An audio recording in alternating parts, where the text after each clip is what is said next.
C'est indéniable. Donc, quel est votre ressenti après cette brillante victoire?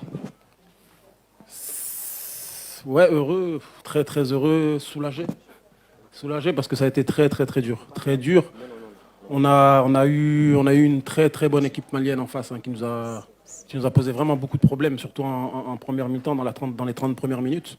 On a eu du mal à les empêcher de jouer comme on voulait, hein. L'objectif, c'était un peu d'empêcher ces relations-là qu'ils ont au milieu. On a eu du mal à le faire parce qu'on était trop bas.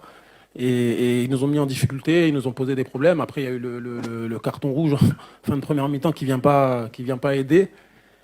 Mais voilà, on n'a rien lâché. On a essayé de mettre un plan en place pour les contenir et essayer de les prendre en compte avec Seb en pointe qui nous garde les ballons ou qui nous met un but sur centre. Et c'est pas passé loin de l'élimination, mais on est content. On est vraiment content pour les joueurs. Je suis content parce qu'ils ont rien lâché. Ils se sont battus jusqu'à la fin. Ils ont été récompensés dans les arts de jeu.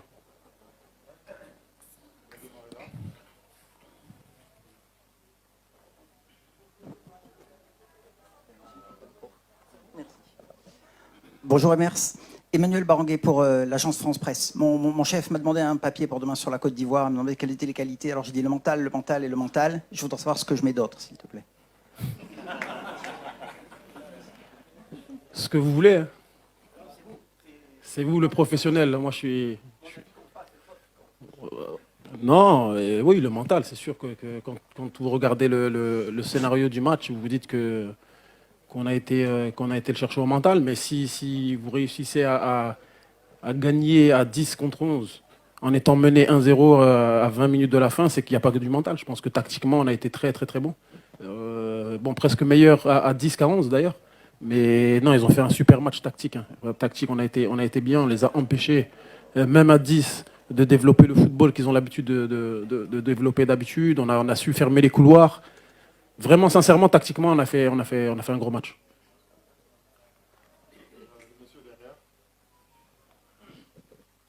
Bonsoir Faye.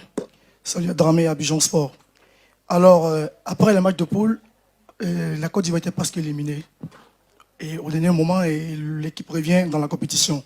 Face au Sénégal, il a fallu attendre après 80 minutes pour revenir encore dans la compétition. Et aujourd'hui, encore face au Mali, après 85 minutes, on revient encore dans la compétition. Et à la dernière seconde de prolongation, on se qualifie.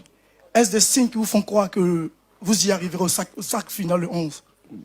Oui, c'est des signes positifs qui vous donnent de l'espoir. Après, moi, je préférais ne pas avoir beaucoup de suspense comme ça, hein. Je préférais qu'on maîtrise déjà mieux les entames de match. Parce que contre le Sénégal aussi, on a mis 10-15 minutes à rentrer dans le match. Là, pendant 30 minutes, on a eu des problèmes tactiques qu'on n'a pas su régler. Donc, on a eu la chance contre le Sénégal et contre le Mali de revenir à chaque fois. Mais voilà, il faut qu'on revoie un peu nos entames de match et qu'on essaie de maîtriser le match plutôt que de le subir et d'avoir à chaque fois être obligé de ramer, de faire des efforts pour revenir. Donc non, c'est bien, c'est bon signe, hein. C'est toujours bien quand vous gagnez en revenant au score.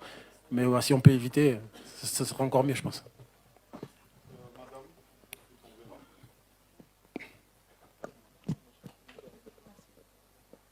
Dunia Mesli pour Africa Top Sport. Coach, vous avez fait 2 changements qui ont payé, mais on a senti quand même votre équipe en première période qui a été timorée.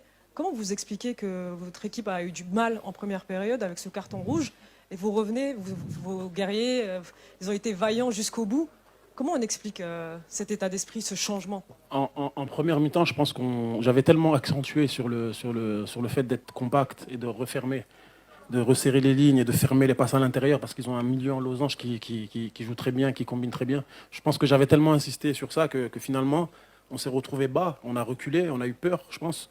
Par rapport au discours que j'ai eu, c'est vrai que je l'ai beaucoup mis en garde sur ça. Et au lieu d'aller les chercher pour empêcher justement ces passes-là, on s'est mis bas. Et à partir du moment où ces joueurs-là ont du temps, ils sont très très forts et très dangereux. Donc on a subi un peu ça et ça a été mieux bizarrement quand on était à 10 parce qu'on n'avait plus peur de sortir dessus paradoxalement. Et à partir du moment où on sortait dessus, même à 10, on n'a pas forcément été mis en danger. Bonjour et merci. Hervé Penaud de l'équipe. Bon, là, on parle analyse tactique d'une certaine manière. Moi, ce que je voudrais voir, c'est quelles émotions tu as pu ressentir. Tu as pris l'équipe il y a une semaine. Tu as vécu 2 matchs absolument incroyables. Et là, deux fins de mi-temps, la fin du match et la fin de la deuxième période de la prolongation. Qu'est-ce que tu as ressenti à ce moment-là? Tu te dis, mais je suis en train de vivre un truc irréel? Ouais, c'est clair, franchement, ouais, ouais, faut être honnête. Déjà, bon, contre le Sénégal, c'était moins marquant que ce soir, parce que contre le Sénégal, on a quand même eu beaucoup plus de maîtrise et qu'aujourd'hui. Mais c'est vrai qu'aujourd'hui, j'ai eu toutes les émotions à un moment dans ma tête. Je ne savais plus où j'en étais. J'ai réfléchi pour savoir quel changement faire. J'avais du mal à y croire. En plus, quand on prend le but à 20 minutes de la fin, je me dis, bon, là, ça va être très, très compliqué. Mais comme j'ai dit aux joueurs, j'ai dit, on était morts.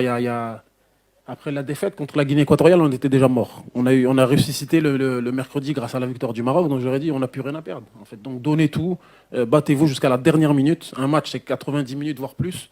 Et ne lâchez rien tant que l'arbitre n'a pas sifflé la fin du match. Et il y a encore de l'espoir. Et voilà, c'est ce qu'ils ont fait. Et avec 1-0, ils ont rien lâché. Ils ont été récompensés.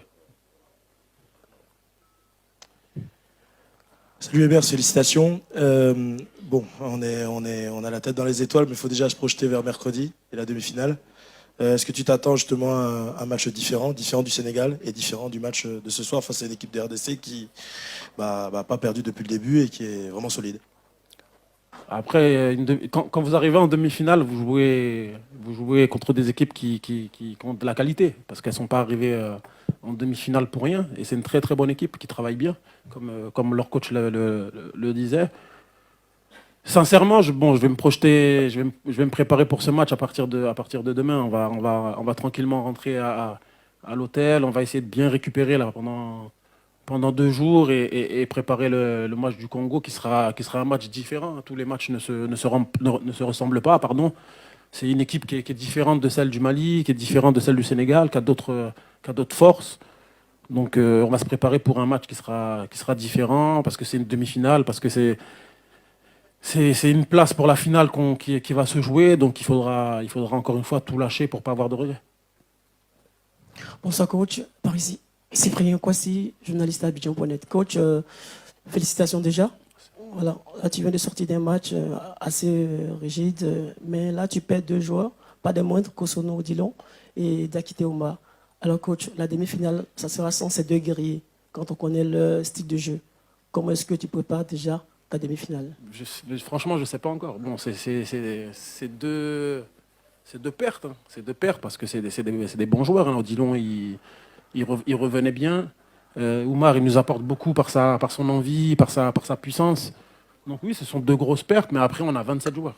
On a 27 joueurs, dont 24 joueurs de champ. Donc on va digérer, on va se reposer, on va bien récupérer parce qu'on a fait 2 prolongations en 5 jours. Donc on va bien récupérer. Nous, avec le staff, on va bien analyser le Congo. On va regarder ce qu'on peut préparer pour jouer contre cette équipe et leur poser le maximum de problèmes. Et puis on jouera avec les forces présentes. Hein. On sait que Odilon et Oumar seront suspendus, mais on a d'autres armes.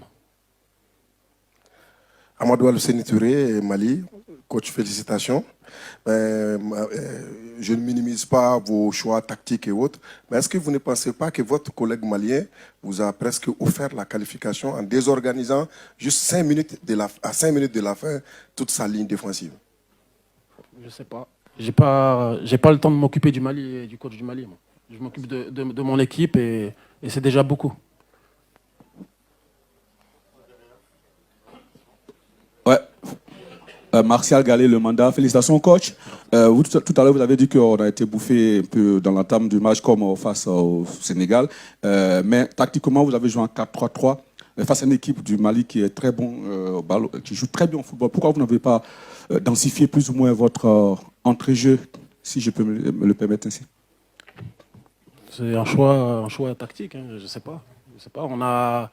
On est parti avec trois milieux, mais on a demandé aux excentrés de venir aider en rentrant à l'intérieur et de pousser le Mali à jouer sur les côtés pour lancer le pressing. Donc bon, oui, quand vous regardez la composition sur la feuille, on était à 3 au milieu, mais quand vous regardez l'animation, c'était plus 5. On a essayé de le faire. Après, le Mali, c'est une bonne équipe. Hein.